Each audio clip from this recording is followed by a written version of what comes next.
What is going on, everybody? John Impemba here with Andrew Cooper. Welcome out to the Quick Out Fantasy Football Show. Coop, Week 11, new intro to the show to kick us off here, my friend. How are we doing?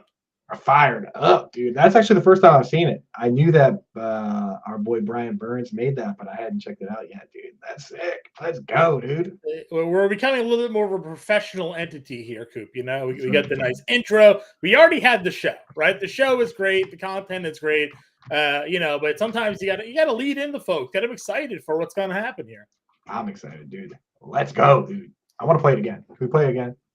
Another 30-second rip. We'll do it again another time here, Coop. All right, fine. Let's talk about Week 11.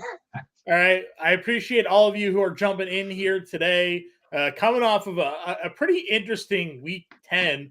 We had some big teams on a bye. They're back now. Fantasy football playoffs are right around the corner. We're a week away, I think, from the Thanksgiving game. Is that correct? We got Thursday Thanksgiving football next week. I mean, it's a fun time to be a football fan right now. Not only Thursday, but this is the official first ever Amazon Prime Day, Black Friday special extravaganza day, right? Like the shopping football day. Honestly, I was, my wife is a big shopper. I was like, maybe we should have the wives go over to you and me, and then the girls will go over to the Rent Them outlets. And, they got a tavern in the square over there, Johnny. So you know what? Let the girls do their thing. Watch a little football. What do you say? You know what? Certainly down for that action for sure. So, we'll have to coordinate. We'll have the females chat with each other here and set that up for us. So we're not planners. So we just attend the meetings that are planned for us to do. So that's right. Let's talk about some of the highlights from this past week. Some of the top news stories. I think the biggest news story from today is obviously Deshaun Watson season-ending shoulder surgery. Now, he was able to play through the fractured whatever it was, shoulder blade, elbow, or shoulder cap, whatever it was called there. Able to play through and finish that game against Baltimore, but determined now that to prevent any further injury and damage structurally to the shoulder, they have to shut him down and have surgery. Things not going well for the start of Watson's career in Cleveland. Yeah, I mean, I've got a quick short on that up over on the Fantasy Alarm YouTube. But I mean, and they say, they said that he wanted to play, that he wanted them to, juice him up with steroids so he could play. And they basically said, hey, you know what? If you do play, you're probably going to get hurt. This would happen. That's kind of what they're spinning it as. But I'll tell you this, for what we do for fantasy football, Deshaun Watson has got to go down as one of the worst picks of all time for a number of reasons. First off, he started the season slow. It's brutal. But the real killer was that period where every week he said he was going to play and then didn't. So you couldn't put him on an IR spot, couldn't do anything with him. Comes out, has a negative point game. And then at the very end, even I fell for it. I'm watching the highlights, him throwing deep balls downfield. They're looking good to Amari Cooper. And I'm like, you know what? I'm going to add this guy back again. Once again, causing me to waste the roster spot in this guy. It's just like the empty bench spot would have been more valuable this year, honestly, than this guy. I mean, wasted roster spots, always the biggest worry. But now, like Dorian Thompson-Robinson is supposedly the starting quarterback now this week. According to some reporting out there, how does that impact David Njoku, Amari Cooper, Elijah Moore? They don't have an easy matchup this week. Do you downgrade those receivers here now? I think the big downgrades are going to be, like Cedric Tillman got 3 targets, didn't catch any of them. So, DTR, the thing is, he doesn't really push the ball down the field the way Watson was recently. So, Amari Cooper, these games where he comes out and has 4 catches for 100 or 5 catches for 120, that's probably not going to be the case anymore, man. Without somebody that can actually deliver the football the way that Watson was, even towards the end here. He was at least getting the ball downfield. So, I don't see a world where it's an upgrade for anybody except for maybe Njoku if he's going to be dumping the ball down more. So, it's tough. It's rough sledding, man. If you're in a super flex league, do you now have to pick up DTR? Yeah, you absolutely have to. That's the way it goes in super flex. Unless it's like an 8-man league, anything 10 or 12 teams, every quarterback's rostered. You can never have too many. You know what I mean? So if he's going to start for the rest of the season, which seems to be the case, if PJ Walker's healthy and they're tapping DTR as the guy, then got to add him. man. Like, It's kind of wild. We've seen a lot more quarterbacks this season than I can remember putting up like single-digit fantasy weeks. crazy. And yet you're right. Like the decision in Superflex to play a positional player over a quarterback feels like it's actually been more of a debate than we've seen in years past here. But some ugly performances that have been going on in the league at the quarterback play. A quarterback is returning this week. Justin Fields back for Chicago here after Bagent did his best in those few starts that we saw. We saw Bagent throw to Cole Kmet a ton. Right. Well, the starting quarterback, we did not see Cole Kmet have a lot of success with Fields as the quarterback. Do you think that those two can get on the same page here? Yeah. So I think it's the flip side of what we just said with Watson, man, where Kmet was on the same page with Bagent. Fields likes to scramble around, push it downfield, doesn't like taking the low A-dot options. I mean, you look at the teams that were the bottom three teams in passes to running back last year. It was the Bears, it was the Ravens, it was the Eagles. It's quarterbacks that like to scramble around. They don't want to dump it down. They'd rather just take it themselves. So in this situation, I'm worried about Kmet. The other thing about Kmet that you have to worry about is that he's blocked on 8 pass plays last week against the Raiders, also blocked on 8 pass plays. So at times they just, hey, you know what? We need help here in the trenches. You're going to stay in. The fact that could happen, or Fields could just be looking downfield for games, it's going to be hard to trust him in your fantasy playoffs to put together 3 straight games. So definitely worried about Kmet with this change. Agreed. What are your thoughts on last week's return from Kyler Murray? Awesome. I mean, he didn't light up the box score, but he was doing Kyler Murray stuff. I mean, anyone that watched that game knows that he looked like Kyler Murray with the little, the little toddler steps, like run around and no one can catch him. He literally won the game doing I was going to say, that 20-yard run where he probably ran 60 yards, the way he was scrambling around there, crazy. That's all I needed to see. That's all I needed to see because that's what he does. I mean, obviously the running for the touchdown was cherry on top in the red zone, but that one play right there showed me that they did what they said they were going to do. They said, we're going to wait until this guy is 100%, and then when he comes back, he's going to play the way he's always played. They did it. It looks great. I think they did the right thing, too. Yeah, I think James Conner looked fine. Trey McBride. Awesome, right? So we'll break down everybody's matchups here. We appreciate you guys in the chat. War Eagle popping in. Little Twitch gang here. Dude. What's up? Those of you who have questions, feel free to throw them in the chat. If you haven't already liked the stream, do so. It helps us out immensely there with those YouTube algos. He wants us to give him a pick 2 already for the start sit. Pacheco, Cook, Mixon, Connor.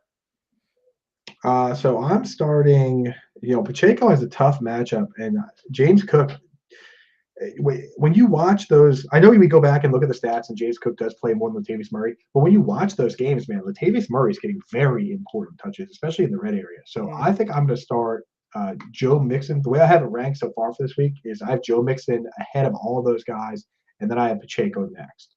But John, what do you think? Is there an argument to be made for James Conner this week?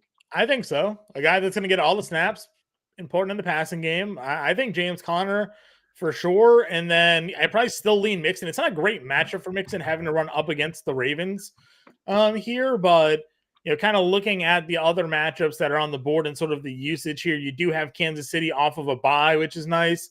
The Chiefs here have that matchup that they're running up against the Eagles. Not the greatest spot, but they have been throwing to Pacheco a lot. So in PPR, there's still some value for him there. And then Cooks has the Jets, not really looking to run up against New York here. So, but you have Connor against Houston. I feel like Connor against Houston, I'm locking in. And then you're debating, does Pacheco score or be involved in the pass game enough? Because we're expecting a high-scoring game between the Eagles and Chiefs here. Both teams off a bye, on prime time, extended rest week as well because they're the late game. I might lean Pacheco and Connor here over Cook and Mixon personally. I just pulled up my rankings, and I have Mixon as an RB1. So just because, you can run. The Ravens aren't necessarily they're a great defense, but Mixon's getting the whole shebang, and there's no Higgins. So I have Mixon ahead. If Mixon doesn't score the touchdown, that's my problem. His fantasy value lately has been basically him getting those red zone plunges. Because he's not been an efficient runner. He's not racking up a lot of rushing yards. He is making up for a little bit in the passing game here. But that's my worry a bit on Mixon. Yeah. And then I have James Conner 17, Pacheco 18. So I do have James Conner ahead. So for me, it's Mixon and Conner. Yeah, That's where that's I'm at. fine. Again, definitely mix, definitely Connor rather, and then I think it's a coin flip for Pacheco, Mixon for me. Cook's behind them all, and then Devonta Smith, Puka Nacua, Jamar Chase, Noah Brown, Christian Kirk. Kind of funny, Noah Brown finds himself involved in that conversation. They're going up against Arizona here this week. Christian Kirk in a great spot against Tennessee. Another 100 yards last week for Christian Kirk. Devonta Smith again off that bye against the Chiefs. Puka Nacua coming back against Seattle. And Jamar Chase has that Ravens matchup. Yeah, for me, it's because you have the luxury to do it this way. I would go Chase, obviously, Devonta Smith in what I think could be a shootout with the Chiefs, and then Christian Kirk. Puka Nacua is in the conversation, but again, we got to see what the thumb looks like for Stafford. You have the luxury to not have to do that. A lot of people are just going to have to start him, so I would go with those three guys. Agreed. And then Rex in here. So Rex says, "What's our thought?" Oh, he actually does. Would you play the Steelers defense? I would play the Steelers defense this week against the Browns. I'm fine testing out DTR there. And then, what are our worst and best case scenarios for Chandler if Madison doesn't play? I mean, he looked good, scored a touchdown. Dobbs is kind of thrown some new life into that offense. I love seeing the Kevin O'Connell reaction to Dobbs' touchdown run where he just kind of like shrugged. He's like, I mean, Kirk Cousins was taking the sack there. He wasn't scrambling around and turning that into a 20-yard touchdown run. So, and maybe Justin Jefferson back for Minnesota this week. So could open up a little bit things for the running game there. So yeah, Chandler's fine. If you have him, you got to start him if Madison's out. Right, exactly. I like him, but of course, you know what the worst case scenario is. The best case scenario is he's Alexander Madison, and Alexander Madison's had good games. The worst case scenario is what we've seen a couple times where he's also Alexander Madison. yeah, he's also almost exactly right though, John. Where it's like Devin Singletary the week before last, where it's like, and Rashad White a bunch of games here where like it doesn't matter if you get every single touch if the offense isn't getting things going and the defense is playing well, then it's a problem. The good news is that the Vikings quietly have a pretty good offensive line. So it's not like he's running into a situation like Devin Singletary did, a week ago against the Titans with a bad offensive line. So I think Chandler is pretty safe this week. Yeah, I'm with you there 100%. Coop, before we get into our game breakdowns here, I want to give a shout out to our friends here over at Sleeper Fantasy. They have the Sleeper Pick'em now available. You can go and scan that QR code here on the screen or go to fantasyalarm.com/sleeper. Use promo code VAULT3 when you sign up. You'll get a deposit match up to $100 here. We have our sleeper picks of the week for Thursday night football matchup, the Bengals versus the Ravens here, Coop. We did pretty good last week with our plays here. Why don't we see if we can follow it up here with this week's Thursday night football plays? Where are you kicking us off? Yeah, so I'm going to kick us off with the easy one. Just going to mention that they have a pick on sale, 99% off fire sale right now on Lamar Jackson. And the sale is 0.5 yards. So if you think Lamar Jackson plays at all, then you're going to want to pick more on that number over on the site. So Lamar Jackson 0.5 is the easy one. And then after that, you got to make some actual picks. For me, I'm going to go with Mark Andrews 12.9 fantasy points. So over on Sleeper, it's really cool. It's not all just props. They'll actually give you a fantasy points number, right? So I look at that and I say, nice, right? Because Howard Bender earlier this week, he had props because of Dalton Kincaid's good matchup where he did score, but he had the yardage prop and he was held under, right? So he had the receptions, he had the touchdown, but didn't hit the yardage. With this case, you've got Mark Andrews 12.9. And I think he goes more than that, whether it's via receptions or yards or touchdowns. The Bengals are technically the 31st defense versus tight end. I personally think they are the worst. They lost both safeties, Jesse Bates and Von Bell, this offseason. So Mark Andrews, 12.9 fantasy points. It almost seems too easy there. So give me more on that one. Listen, we just saw Dalton Schultz again have a good week last week against Cincinnati, and tight ends have been tearing that team apart. So I'm with you there on the Andrews fantasy points. For me here, I'm going to go on the other side of that game. We're going to go to Joe Burrow. And right now, again, another discounted prop available over on Sleeper. Joe Burrow's yardage down from 258.5 to 218.5 passing yards here. And I'm going to go more I would go more on both totals, honestly, here. I think he can go over the 258.5 if that discount expires, but definitely like him at the 218.5 passing yards. He's gone for over 300 yards passing now in 3 straight weeks. Even, with T. Higgins out, we saw Irwin have a big game last week. Jamar Chase is capable of having a big game to utilize the running back here in the passing game.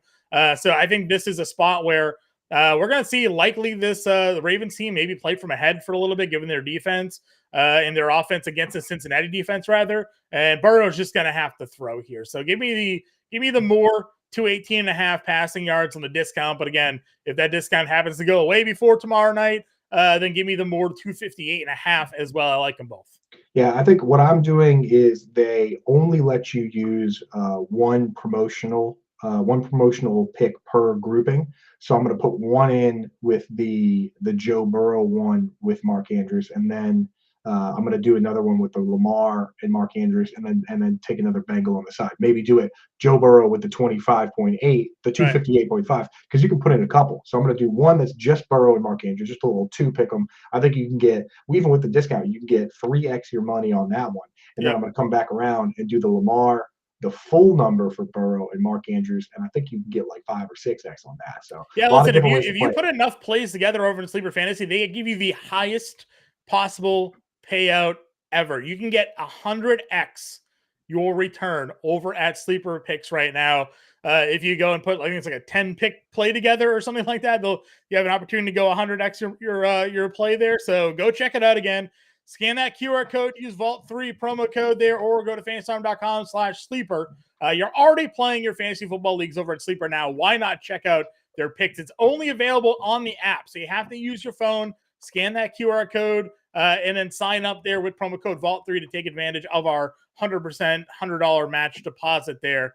So go check that out for Thursday Night Football. We have articles every day for Sleeper Fantasy, both NBA and NFL, for Monday Night Football, Thursday Night Football, and the Sunday slates. Britt Flynn's putting those together for you guys. Myself, James Grande, doing the NBA Sleeper articles for y'all. So check it out. Get in the Discord. We put the articles in there. Find them on fantasyalarm.com as well. My policy on the DFS stuff and the pick'em stuff is that I use all the promos I can, and I put a ton of them in because I'm maybe not the best at it. But so my policy on doing pick'ems and DFS is the same as my policy on tying knots, John. If you ain't good at tying knots, tie lots. I was gonna say I didn't know where we were going with that one. That's a nice. That's a new saying for me. So Chad is bumping here, Coop. Do you want to answer some questions? Do you want to get into game breakdowns? What do you want? Let's clear the deck first, and then we'll get into the game breakdowns. All right, we got Bender in here saying, "What's up? What's up, dude?" Rex says Chandler's available in most of his leagues after waiver wire. Well, I'd pick him up. I mean, don't let a potential starting running back sit out on waivers. Go snag him and see where we're at this week. Kyle's got a couple in here. Said he also liked and subbed the channel. Kyle, you're the best. We appreciate you. You're the man. Full PPR pick 2 running backs, 1 wide receiver, 1 flex, 1 tight. So running backs here, he's got Madison, Ford, Keaton Mitchell, Royce Freeman, Kenneth Gainwell. Pick 2 of those backs here today, Coop. 2 of the backs here. So Madison might not even play. So I'm going to go Ford regardless. And then I will start Madison if he does play. Because if it's a good concussion and he's cleared, then he's fully cleared and good to go. If he's not cleared, then I'm going to go Keaton Mitchell. I liked what I saw from him. They're using him in space. They're using him like they use J.K. Dobbins. So he gets the big runs. He had the 32-yard catch. And the other target he got, for anyone that wasn't watching the game or didn't see it, was a bomb to the end zone. On like a wheel route that he had the guy beat. Ball came down. The linebacker did a good job of kind of like face guarding him, which is not a penalty anymore. And the ball still hit him in the hands. He just didn't get it. Like this guy could have had a monster day. I think he's definitely the kind of guy that can break off big touchdowns. So I'd rather go with him over Freeman. Yeah, you may not know the Madison thing ahead of time since Keaton Mitchell's the Thursday night football game. Madison obviously playing on the weekend. So you may be stuck playing Mitchell and Ford here because I don't want to play Gainwell. Royce Freeman still in that share with Hendo. Would you play Freeman over Ford or Mitchell if you had to make a decision here? No, I think if we don't get word on the thing is if Madison doesn't practice on Thursday, if Madison isn't cleared on Thursday, then just start Keaton Mitchell. and then later on you can make the decision of Madison versus Ford. But Right. I might even go Madison over Ford because Madison. Okay, so you're definitely plugging in Mitchell. Then you're waiting on the news and figuring out Madison or Ford. I like that. Yeah. Unless Madison's fully cleared on Thursday, and then you just start Madison Ford. Yeah. So you would play Ford over Mitchell. Yes. Okay, because we'd have to make that Mitchell decision there. For wide, we need one wide receiver of Boyd, Davis, or Cooks here. I like the way Brandon Cooks has looked lately, but Boyd is Carolina Panthers this week for the Dallas Cowboys. I know, but Boyd has looked very safe, so it's kind of a ceiling versus. Davis has the Jets, so I think it's a Boyd play here. I think it might be, man. The thing with Boyd is he had 8 for like 117, and unfortunately dropped what could have been like the game-winning touchdown in the end zone. I mean, like he could have had a monster day. Instead, he just had a good day. But yeah, if Higgins is out, you go Boyd. Agreed. Then he has McBride or Fergie. I think I go McBride here. The way that's going. McBride versus Texans, hell yeah. Yeah. And then he needs one flex of the players we haven't decided from here. So would you flex out Mitchell here? Maybe no, you just start Brandon Cooks. Start Cooks in your flex. Yeah. All right. So we got definitely for sure playing. Well, if we don't hear Madison by Thursday, you're playing Mitchell, right? And then we have to figure out Ford or Madison by Sunday. Then we go Boyd and we go McBride. Yeah. And then Cooks in your flex. And this is why we try and do stuff. We'll all day tomorrow on Thursday. We'll have from 2 to 3. We'll be doing start sits with Howard Bender and I, and then John and I from 7 to 8, right before kickoff. After we know who's inactive and stuff for the game tomorrow night, we'll be doing start sits. Yeah, we'll give you a little bit more clarity. So Kyle said though you already subscribed. Get the notifications going. We go live every day around this time, and we go live again on game day Thursday 7 to 8, and then again on Sunday. So we'll be able to help you out. Setting some lineups here. Aiden wants to know trade away Diggs for Eckler straight up. I mean, it depends on what you need or what your running back wide receiver situation looks like, but I don't mind doing that deal. It feels pretty trade to me. It's that's a trade that feels very fair. So if you like your lineup better after the trade, then do it. Yep. Kennedy says got offered Lockett for Hollywood. Oh, these wide receiver for wide receiver trades, man, right? Yeah, they're very strange trades. And the thing with Hollywood is, what's your record? Because Hollywood still has a bye week coming up. Yeah, so I think that Seattle, no more buys for Seattle. So if you're scrapping to get by and you need to win every matchup, I'd rather have Lockett just for the nature of he's going to play an extra game. But if it's like if Lockett's on your bench anyway, Hollywood has the higher upside because I like what Kyler's go. I like the way Kyler's trending here. Agreed. Let's see. Would you trade? Freddie wants to know: would you trade Brees and Tyreek for ETN and AJ Brown?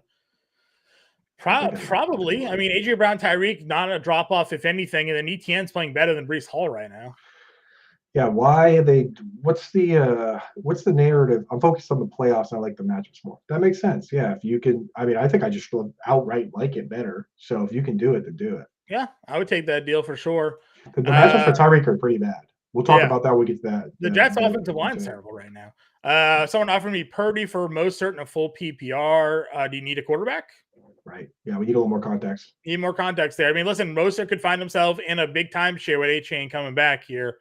Wilson's still there. We don't know what's going to happen in that situation.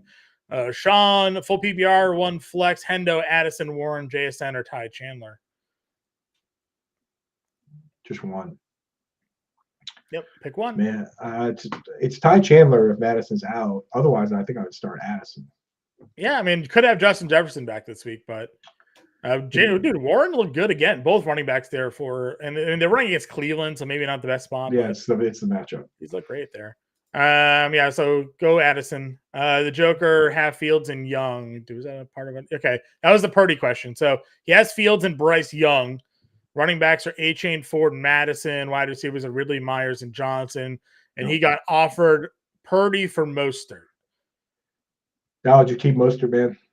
Keep Mostert. You never know. You never know with these guys. I mean, look at Pat Freiermuth. Look at Greg Dulcich. I mean, once you get that injury, you're just more susceptible in most cases to being injured again. I mean, I would just rather have both A-Chain and Mostert. And honestly, there could be times where you start them both because they were both awesome to start the year. I'd rather just start Justin Fields and just say And just hope whatever. he figures it out. Yeah, just hope he figures it out. Do we do this one? No, need one wide receiver to flex. Thielen, Moore, Sutton, Flowers, Hendo, Kincaid. Well, got to start Thielen. Kincaid? Yeah. Yes, the Jets. You worried about that one? No, the Jets. Well, the Jets defense is better than the numbers will say that they're terrible versus the tight end, but they're like middle of the pack because a lot of those touchdowns were guys like Luke Schoonmaker and Farrell Brown and Noah Gray, right? You know what I'm saying? So I think I would start Thielen and DJ Moore. Although Sutton's been awesome. Sutton's been really good. Yeah, Denver's got a matchup here this week against the Vikings at home. So you know what? I would go Thielen and Sutton. Thielen and Sutton work for me. Sutton made that catch Sutton made this past week was one of the best I've seen, maybe ever. Nearly cost me a matchup against my wife in fantasy football this week. Could you're in that league with us? Yeah, I know. Almost. Thankfully, Javonte Williams is back, so don't have to worry about that loss there. Mile, hi Luke. Successful dynasty when trading Cooper and Pickens, only for Watson to go down. Superflex sucks losing a quarterback at Superflex. That's for sure. Brad wants to know, need to start 2, Ford versus Pitt, Cooper versus Pitt, Hollywood versus Houston, Boyd versus Cincinnati. Brad McCoy, Twitch gang in the house, baby. I have the 2 wide receivers, right? Hollywood and Boyd here? Mm-hmm. Yep, easy. That's actually an easy one for me. Should he be targeting Josh Jacobs through the schedule in 15, 17, and 18? Does your league go to week 18? Championship weeks for me is 17, so it should. Yeah, if your league goes to 18, you don't want that. But yeah, it isn't super ton of volume, so that's fine if you can get them. I don't mind. The state of the running back position is terrible, so if you can get a guy that's going to get 20 carries, take it for sure. Let's get into some game previews, John. Let's get into some games. Thursday football, Bengals, Ravens. Ravens given 3.5. It's an over-under of 46. We saw Trent Irwin come through as the mid-price DFS play last week and be super popular in showdown slates for Thursday. How are you handling the Bengals side of this matchup? I think in showdown slate, I mean, I already said I'm starting Mixon, I'm starting Chase, I'm probably starting Burrow unless I have 2 quarterbacks that are kind of high end, and then in the showdown slates, Trent Irwin's an option, and also Tanner Hudson's come on a little bit and actually led this team in tight end routes and targets. Just know that like he's not running them all, so he's not really 3 catches on the first drive. Right? Yeah, Irwin and Hudson aren't really redraft plays, but showdown slate plays for sure. Sure. Baltimore side, we talked about the running back situation there. Now Mitchell, Gus Edwards, Justice Hill. You got a lean?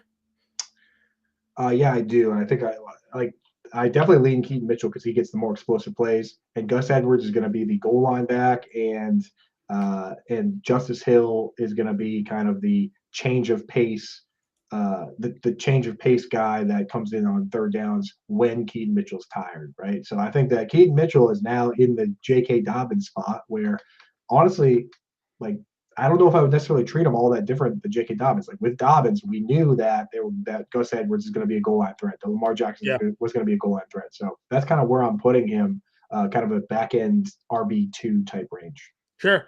And we saw OBJ find the end zone last week. Rashad Bateman, though, starting to play a little bit more.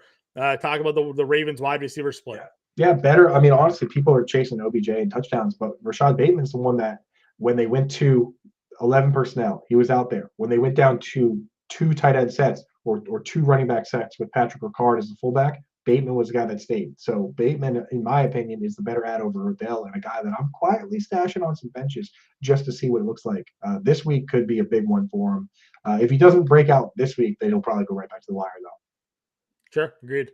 Moving on down to the next game, Steelers Browns. Again, Browns giving 2 here, which I think is kind of interesting. Maybe some updates to come now. The DTR labeled the starting quarterback, but a 34 over under in this one, maybe the lowest we've seen this year. How are we handling this from the Browns' perspective? The 34 is like the lowest I've seen since Kendall Hinton versus Taysom Hill. Like 34 is bad. So here's what I'm doing. I'm throwing Pat Freiermuth on the bench. You can't start him against the Browns because they're the number 1 tight end defense in the league, and it's not close, like by 100 yards, right? So Freiermuth, you can stash him, but you can't start him. And then, there's so much going on with this team with George Pickens deleting his social media. They didn't announce him with the starting lineup, and Jalen Warren now, being announced to start over Najee. I think Tomlin sending some messages to these guys that, hey, you need to get on board or you're going to get gone. And we've seen him make tough decisions to move away from guys like Emmanuel Sanders and Martavis Bryant and Antonio Brown even in the past. So and Le'Veon Bell, like he's definitely not afraid. If you're not in line, you're going to be gone. I mean, they cut LeGarrette Blount in the middle of the season. You know what I mean? Right. So it's entirely possible that those guys are shooting their way out of town. Allen Robinson, it's like we'll see. On the Brown side, I don't know. I'm going to ask you, John. DTR, you're the QB guy. Can the Browns? They're 6-3 right now. Can they make the playoffs with Dorian Thompson-Robinson as a quarterback? I have to see him play. I mean, I saw him play once; it looked terrible. Gonna have to really see how that. And honestly, if he doesn't play well, I don't think he starts another game. I think they have to go back to Walker there. Right, because Walker's fine. Walker's exactly fine, I would say. And why, like Walker is honestly, in my opinion, right now better than go find Phillip Rivers or something, man. Like, what are we doing here?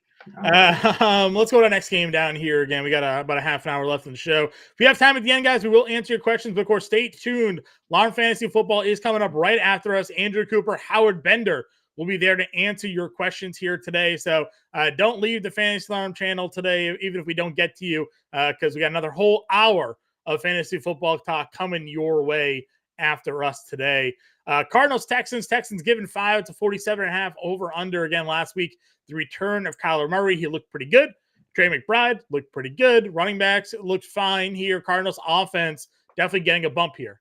Yeah, I mean, we talked about this in the first part of the show, and I will say to the folks in the chat, if you get your comments in when we're talking about particular teams, like if you have a question about these players in this game or you have something to say, throw it in the chat. We'll throw it on the screen. We'll see if we can hit it. Makes our lives easier. But we want to go through for the, we got people that listen to this as a podcast that, might have skipped that first half of the show to get to this part. So we want to make sure that we talk about these actual games. So Kyler Murray, I honestly, personally, am ranking him top 10 rest of the season. I want to ask you, John, just do like a quick rapid fire rest of season for quarterback. Where are you ranking? Just give me a quick yes or no if you would have Kyler ahead. Sure. Patrick Mahomes. No. Jalen Hurts. No. Let me just pull up here. Josh Allen. No. Joe Burrow. No. Lamar Jackson. Maybe, but I'll go no for now until I see more from Kyler. Okay, that's 5. Tua. No. Justin Herbert. Maybe. CJ Stroud. No, hard to at this point. This is where it gets dicey. Dak Prescott. Not current form, Dak. No. I know. He's chucking. So this is where, so I just need 9 points. I don't think Lamar is, but 3 of the last 4 weeks under 15 fantasy points. Like, that's not good enough. No, yeah, he's struggling. So, I mean, the thing is, you go through 9 and there's already some maybes in there. And now we're into like Jared Goff. Yeah, I'd put him ahead of Goff. Brock Purdy. Probably ahead of Purdy. Justin Fields. Yes. Trevor Lawrence. Yes. Sam Howell. I know. That one's crazy. Howell throws too much for me to say he can't be a top 12 QB. So that's what I'm saying. But the thing is, there's enough maybes in there that the conversation has to be had about whether this guy's a QB1, right? It's like I think he's definitely in a low end QB1 because I think we're going to see some inconsistencies still from Herbert, from Lamar, from Goff, from guys like that. So he'll have. I'll say this: the rest of the season, he's probably a low end QB1. He'll have top 10 QB weeks to finish out the year individually. Yeah. So we're talking Cardinals. Dan Schwartz wants to know: should I try to move McBride, who's my tight end 1, given Ertz and bye week? How much include with him? And also, do either of you want McBride in that league that we are in together? Who are my tight ends in that league? I don't even remember who my tight end is. I might actually need a tight end in that league. I'll tell you in a second. Let's see here. I have Sam Laporta. I have Sam Laporta and Dalton Kincaid. So I got Logan Thomas. Dan, send me an offer. Maybe we'll work something out here. Yeah, that could work. Yeah. So I'm playing Sarah this week, so I don't know if you want to help me beat her or not. Maybe I can get a better deal out of it. Right. I just put out my tight end update, and like Kincaid and McBride are guys you're definitely keeping. I have him at the top of the Yang column, which is the upside column, but I don't have him in standalone just yet for that exact reason. Not only is Ertz coming back, not only is Dawson Knox coming back, but they both have bye weeks. So you might as well roster 2 tight ends, right? It's like you're going to need one anyway. I think all these people are like, oh, I'll just worry about his bye week. It's like, when are you going to start worrying about it? It's like the week after next. So I will say, we say all the time, like, oh, there's no way they bench this guy the way he has been performing when the starter comes back. But I mean, like, happens all the time. It happens all the time. All the time. So that's why we call it the fallacy of rational coaching, because in our minds, there's no way it doesn't go this way. But then it turns out that this is a whole organization that operates all year round, and they have a lot of different thoughts that we're not having. So just be very careful with that. Agreed. Other side of this matchup, I mean, dude, Stroud, man, continues to look really good. And then Singletary, you were on him. I was not. You were right. I was wrong. You're better looking. I am not so much. Pump up the jam. Yo, who won our defense bet? I don't even remember what it was. The defense bet? I don't think it was me.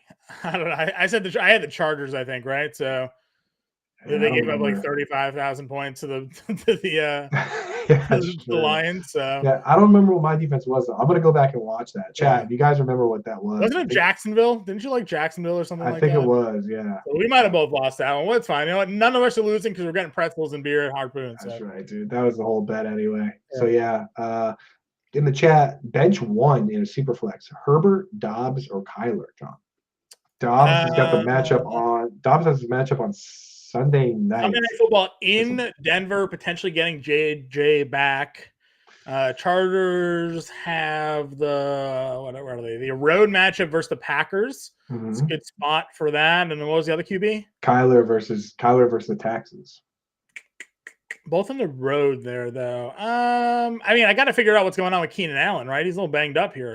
Right. I think that would make a big difference. Kyler's got. I mean, that oddly that Cardinals Texans game is kind of looking like a juicy matchup. 47.5 game total. People are loving it, dude. Stroud's home numbers this year are ridiculous. So now he's got a home spot here. So I think I benched Dobbs in Denver. It doesn't feel great. Nope. Doesn't feel great. I agree. Go with Kyler and Herbert. Yeah. So. Singletary, yes, play him again. Great spot. Came back last week. It was great. Noah Brown. I mean, if people are out again, you have to keep playing Noah Brown because they keep throwing to him. Right. Exactly. I mean, 325 yards the last 2 weeks. So yeah, the problem is when he gets back, what they do. So every day it looks worse and worse for the Carolina Panthers for taking Bryce Young the way CJ Stroud is playing football. I would now, before we move to the next game, I will now offer I've been telling everybody, be very careful. This is a very important week for Dalton Schultz. And it's what's crazy is it's a game that he's not even in that we need to pay attention to. Pay attention to what happens with Evan Engram versus the Tennessee Titans. If the Titans just shut down Cade Otton, if they shut down Evan Engram this week, they so far this year have been the number 2 defense versus tight ends. The number 1 defense has been Cleveland. The schedule playoffs goes Titans, Cleveland, Titans again. So if Evan Engram gets shut down this week, you got to Dalton Schultz folks need to make plans. Need to make backup plans for sure. Yeah, agreed with you 100% on that one there. Moving down to the next game, we got Chargers-Packers. Chargers are given 3 on the road here against Green Bay. Quentin Johnson did find the end zone last week, but had looked pretty inconsistent. They got Jalen Guyton out there. Donald Parham potentially given Gerald Everett's status in this spot. Running game, Eckler's been fine, but certainly hasn't been the Eckler we've expected over the last few years. I think just the line issues the Chargers are having right now, kind of keeping that team put in place. Thoughts on the Chargers here on the road? Yeah, I mean, in DFS, I still like the ideas of using Quentin Johnson. Would you use Quentin Johnson at 4,200, or would you go like Jalen Guyton 3,300? I would go actually opposite of this matchup. Jaden Reed's 4K. Ooh, give me Reed in this matchup here over QJ.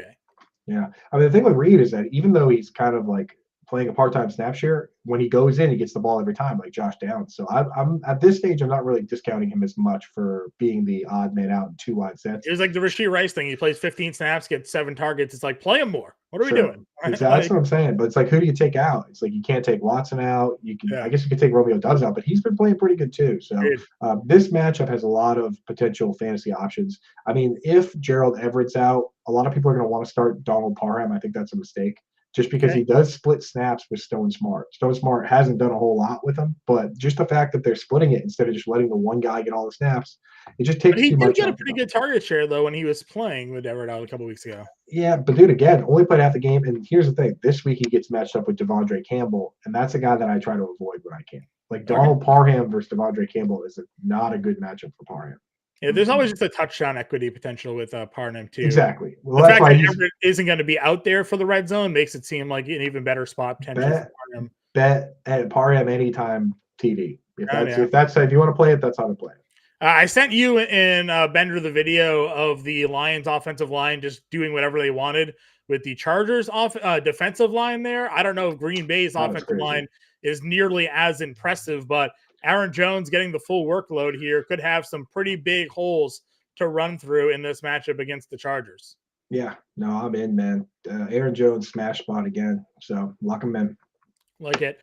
Giants Commanders, again, pretty gross game here for the Giants. They scored.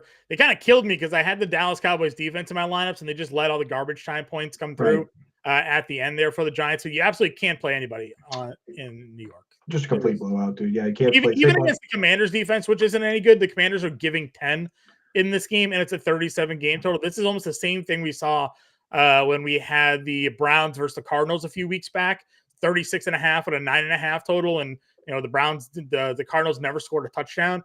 Like the Giants may not score even against a bad Commanders team here with that type of spread and that type of game total. Right, exactly. So, I mean, like Darren Waller, you can only stash him if you have an IR spot. And if you have to put somebody else in that IR spot, you can just drop him. And like if it's just a bench spot, then don't hold him, because I think it's in their best interest to lose the rest of these games and get a good pick. They're 2-8. They're not going to make the playoffs. No reason to start Tyrod Taylor. So everybody's saying the worst game in football ever is going to be next week when they play the Patriots. Yeah, that's going to be real. Loser gets the 2 seed. So we got to find a way to lose that one. Everybody's got to find a way to lose that game there. So on the other side, Brian Robinson continues to be an impressive play. Used in the pass game, scored another touchdown in the pass game last week. Yep, you start Brian Robinson for sure here. And as we saw with the Cowboys, like these division games, there's no love lost. Like they're not just going to like lie down here. I think they're going to spend 3 quarters playing the best football they can play. So I think Sam Howell is still a good play. I mean, Dak threw for the game was never in question, and Dak threw for over 400 yards, and then they took him out for like the 4th. So there's no reason that, like, I know a lot of our minds were like, oh, well, I'm worried about the game script or whatever. In these ones, just start the guys. You know what I mean? Like the points have to be scored first, and then you can bench the starters. That's what Howard Bender said to me last week. I didn't trust him on that, and Jake Ferguson scored a touchdown. So this week I'm in on the idea that the Commanders are just going to crush this team. Yeah, that was one of the things when Bender and I did the DFS show. He was talking about like running out the score and running out the game with Tony Pollard. I was like, well, like that hasn't been the case in these blowouts. It's just been CeeDee Lamb the entire time, and that's once again pretty much what it was. Dak and CeeDee Lamb doing all the damage, and Pollard wasn't actually even out there. Dowdle ended up scoring the junkyard touchdown there, so it could even potentially look at some of these Commanders alt plays here. Curtis Samuel return had just 2 catches on 6 targets for 6 yards. Jahan Dotson got a goose egg, so hard to trust that game there. Titans, Jacksonville, Jags giving 6.5 at home, a 40 over under here. Will Levis, not the game we hoped for. Now, DeAndre Hopkins dropped a pretty easy touchdown pass in that game, so could have maybe been a better performance for him here. But after the great week 1, first week appearance for Levis, the shine has shined off a bit. Right. Yeah, I mean, like in single QB league, like obviously Superflex, you hold this guy, you probably got to start him, but he's probably droppable in single QB. John, you think? Yeah, probably at this point. I mean, again, he's not really. He's probably going to have another big week at some point, but we didn't see it last week, even with the yardage there, so I can't continue to trust him. Yeah. Do you think this? So we've seen games where Derrick Henry kind of ends up on the back burner when the Titans are losing. This game, 6.5 point spread. Derrick Henry, what's your trust level on Henry? Is this a Spears game? Does Spears outscore Henry here? Maybe, but I wouldn't play it that way. Yeah. I would never play Spears over Henry to game theory Right. on that one because Henry also, like anybody else in the league, has the 99-yard touchdown in him, right? Like, Right. Though I do like Spears in DFS because the Jaguars, they've been good versus the run, but they're letting up a lot of receptions. Yeah, the most receptions to running backs in football. Over seven. Yeah. So give me Spears and some DFS. I don't mind. What's the DraftKings price? We got DraftKings. I gotta make a note to. I always say this on DraftKings is 4600. Yeah, that's solid, dude. Yeah, not terrible.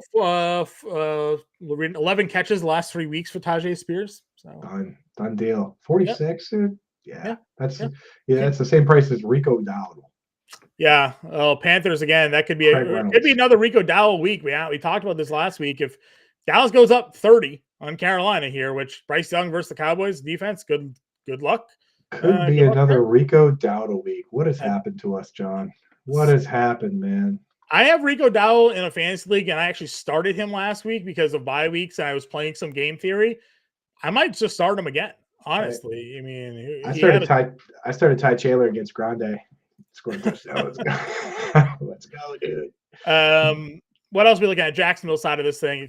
Zay Jones obviously got arrested, so take him out of the picture there. Thoughts on Kirk, Ridley, Ingram, and the rest of this offense against Tennessee? Was not a good week for them last week against the 49ers. Yeah, Ani Koopy asked me what I wanted for Christmas, and I said, for Christmas, I want Evan Ingram to score a touchdown at some point. But she said, wish I could help, but that's way out of my price lane. I mean, why do people even ask what you want for Christmas if they're not going to even try? But yeah, Evan Ingram, man, you know who he is right now, John? Who's that? He's Dallas Goedert. It's all screens, no end zone targets, man. There's 2 other pass catchers on the team. That's what he is, man. And it's, you know what? It's fine. It's like he gets enough targets to be in any sort of PPR. He has standalone value. If there's an injury to another one of the wide receivers, now he has difference-making upside. But I mean, it's a lot of. Last year, Dallas Goedert led the league in screens. This year, Evan Ingram leads the league in screens. The way she goes, dude, he'll probably finish somewhere in the back end tight end 1 range. That's why if we were going yin and yang tight end, my number 1 yin option was Evan Ingram. Number 1 yang option was Dalton Kincaid. If you drafted those 2 players and then you switched over to Kincaid when Knox got hurt, congratulations, you have tight end 4 on the season. So that's why we go that way, is that you got these boring options, but down the stretch, every team in the playoffs is good, and it's kind of rough to just start a guy that gets 4 or 5 for 40 or 50 every single week and never scores. He has yet to score, and they just don't. I don't know what it is. He's going to score a touchdown at some point, I imagine. Right? He's got it. I was looking at my desk. I knew I had it somewhere. We have a shiny Evan Ingram card, but my camera's not going to show it to anybody here. There we go. A little shiny. There we go, dude. Beautiful. A little sparkly Evan Ingram. Jags. I'll throw that as a stocking stuff for free this year. I'm going to get it hung up back there. Why not? Let's go on down. Bears-Lions matchup in this one. Lions at home given 9. Jahmyr Gibbs versus David Montgomery. What do we do, Coop? What do we do? Start them both, dude. Start them both, man. I got them both ranked back-end RB1s against the Bears. Why not? Get them both in there. It's 2017 Mark Ingram and Alvin Kamara. They're both. We talked about this. I sent you the text and Bender. I was like, right now, Jahmyr Gibbs, if you just average out his per game numbers, on pace for 1,000 yards rushing and like 60 receptions, which is the ceiling that we kind of talked about. I didn't think he'd get 1,000 yards. I still don't think he'll actually get 1,000 yards rushing this year, but hard to argue the total yardage here, man. Right. And Mark Ingram, 2017, Mark Ingram scored 12 touchdowns. Alvin Kamara scored 13. They were both RB1s. Last year, that's 25 total touchdowns. Last year, the Detroit Lions running backs scored 25 total rushing touchdowns. There's no reason that these 2 dudes can't come out and one scores 2 touchdowns a week, one scores 1 with this line, with Frank Ragnow, with Penei Sewell. Like, this team there's no problem. I could see it easily happening. So I'm just going to start both guys every week and live my life. I watched a guy in the $10,000 draft this offseason that we commentated on. His RB1 that he drafted was Jahmyr Gibbs. His RB2 that he drafted was David Montgomery.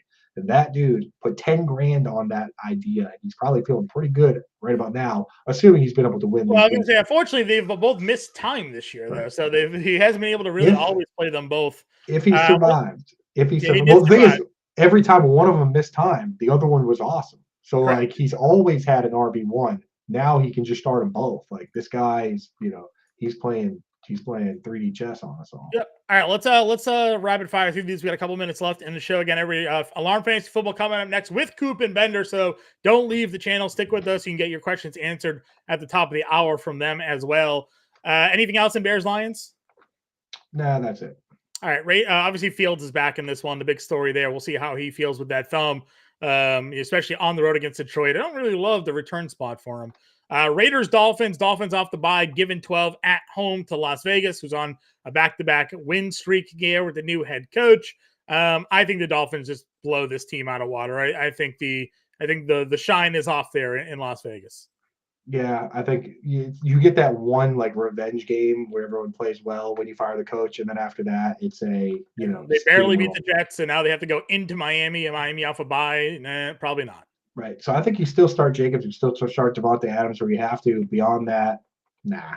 I still think Jacoby Myers is in play here. I think the game flow again has kind of hurt them. I mean, going up against the Jets is not a great spot. The first start with the new offensive coordinator, was okay. Scored on the end around. This is a game where they're going to have to throw. They're going to be down big in this game against Miami. So I do like Jacoby Myers still in this one. Yeah, he was one of McDaniel's guys, so I worry.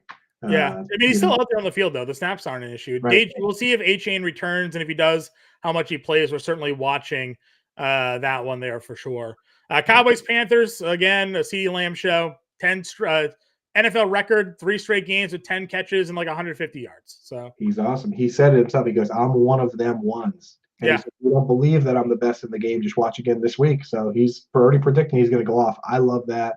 That's why I'm taking some overs on his lines there, because I think he put a chip on his own shoulder for no reason at all, and I love that. So let's go. I'm still fading Pollard in DFS this week. Yeah, me too. You got to play him in seasonal, but I'm not playing him in DFS. It's seasonal. You play him. Hopefully, this is a get right game for him, and builds the confidence because it's been pretty bad lately. Agreed. Not playing anybody in Carolina. Not even a soul. Can't do it. They won't score. I don't think they're going to score a touchdown in this game. Maybe Thielen. 0 touchdowns. 0 touchdowns. 4 p.m. games. Again, a couple minutes left here. Buccaneers, 49ers. Baker played well. He got us the fantasy points he wanted. I don't know if that happens on the road in San Francisco this week, though.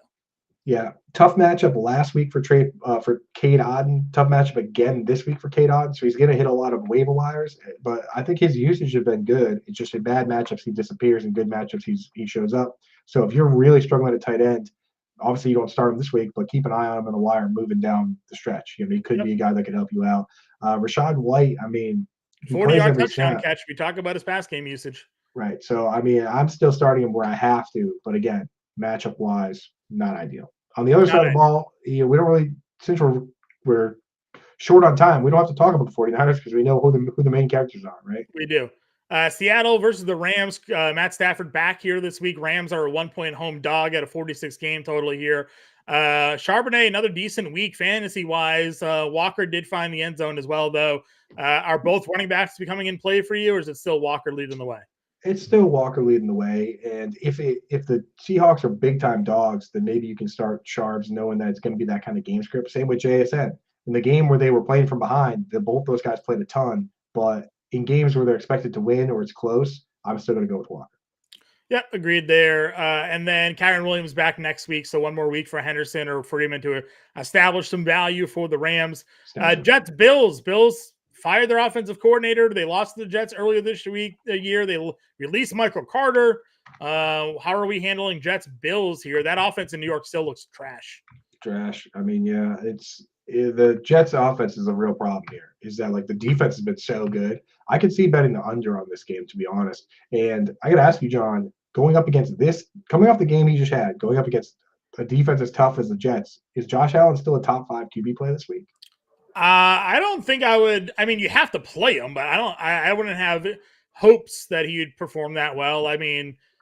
Diggs, his brother's spouting off that he's got to get out of Buffalo. Right. Kincaid looks good, but you've mentioned that the Jets, numbers against the tight ends maybe skewed a little bit to some big plays to no-name tight ends here. So Yeah, I'm probably worried about the Bills' offense this week, and you never like the Jets' offense anyway. Right. So The reality is though, like if you have Josh Allen in a single QB league, no, you're you're not even playing him. Yeah, you're not benching Josh Allen. you're not even rostering anybody else, and there's nobody on waivers you're going to add that's better. So you just Agreed. don't. Vikings Broncos here. Broncos at home giving 2.5. The big story here for me is Javonte Williams back-to-back games with 20 plus carries.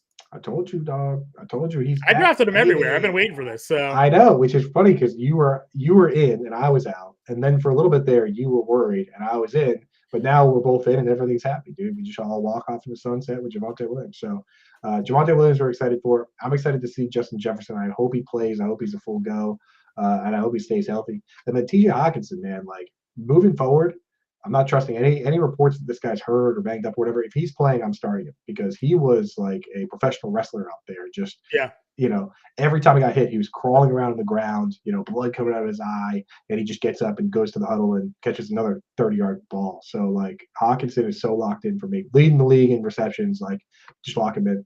Yep, agreed with you. And then we have a really great Monday Night Football game, Eagles-Chiefs. Gonna have a lot of fun. Sit back and enjoy it, right? Play everybody, have fun, watch it.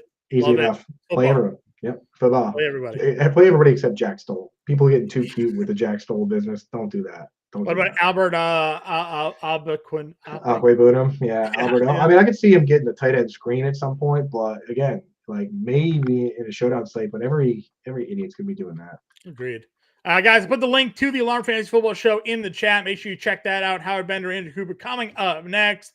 Coop and I will be back Thursday night, 7 p.m. Eastern Time, breaking down Thursday night football matchup, getting you guys ready for Week 11, answering your start-sit questions and all the good stuff there. So catch us there. Subscribe to the channel. Give us a like, and we will catch you guys later.